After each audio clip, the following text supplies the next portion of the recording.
بسم الله الرحمن الرحیم. به این عکس که مربوط میشه به خراسان قدیم دقتی بفرمایید.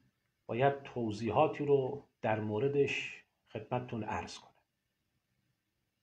خب، یکی از مناطقی که در روایات، هم روایات شیعی و هم روایات غیر شیعی، دربارش صحبت‌ها شده و نقشی کلیدی در پروسه ظهور امام زمان عجل الله فرجه براش شمرده شده، شهر و منطقه طالقان است. به این تعابیر در روایات دقت کنید.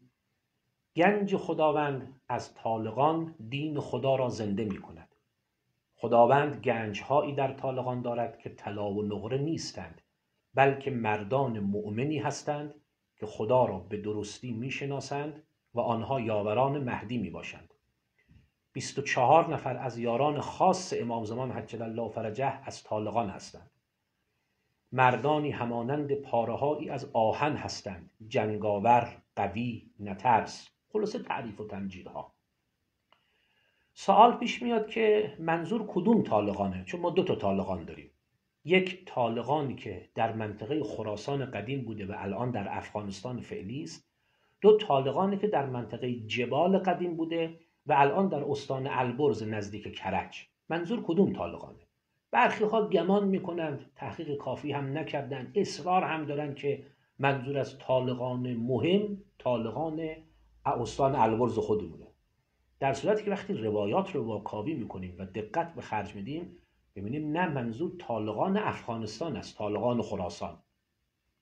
امیرالمؤمنین سلام الله علیه در یک کلامی فرمودند 24 نفر از طالقان جزء یاران خاص مهدی موعود هستند.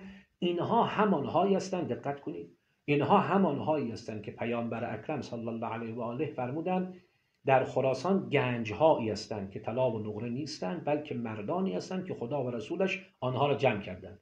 تصریح میکنن طالقان همون طالقان خراسانه. توی کلام دیگه امیرالمؤمنین سلام الله علیه نام طالقان رو در بین شهرهای خراسان ذکر میکنند. مرو، بخارا، سمرقند، فرغانه، ابیجا، بلخ، طالقان، هرات، ترمز. طالقان رو در بین این شهرها ذکر میکنن. یعنی منظورم از طالقان طالقان خراسان است.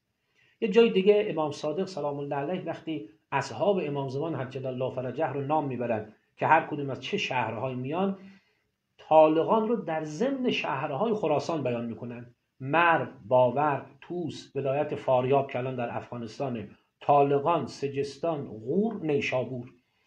از این کلمات اهل بیت علیهم السلام برمیاد که منظور از طالقان ممدوح و پسندیده، طالقانی که از اونجا یارانی برای امام زمان بلند میشن، طالقان افغانستان است، نه طالقان ایران.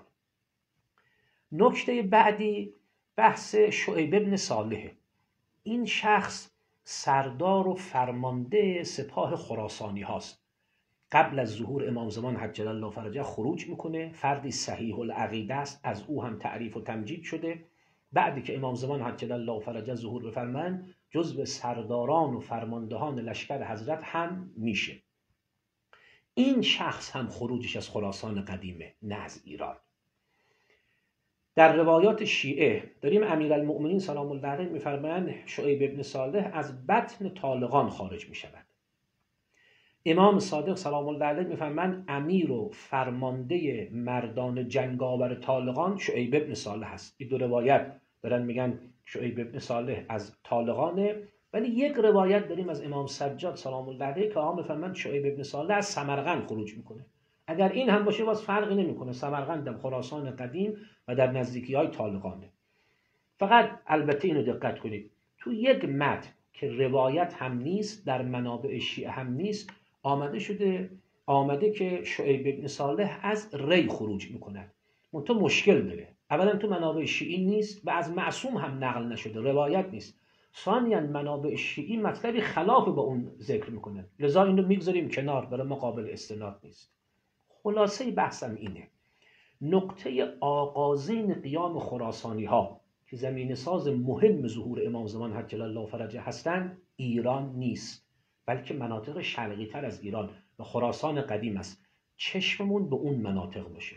البته تعداد زیادی از ایرانی ها هم به این لشکر خواهند پیوست، اما دیگه نقطه آغازین از ایران نخواهد بود. اینا رو یاد بگیرید وقتی اشتباه به خوردمون چیزی ندن. درباره یکی از رئیس جمهورهای قبلی شایعه کرده بودن که شعیب ابن صالح اوست از رئیس جمهورهای ایران. اینا رو یاد بگیریم یه وقتی اشتباهی معارفی رو به خوردمان ندن. خدا عصای فرج اماممون رو معجل بفرماید. التماس دعای فرج.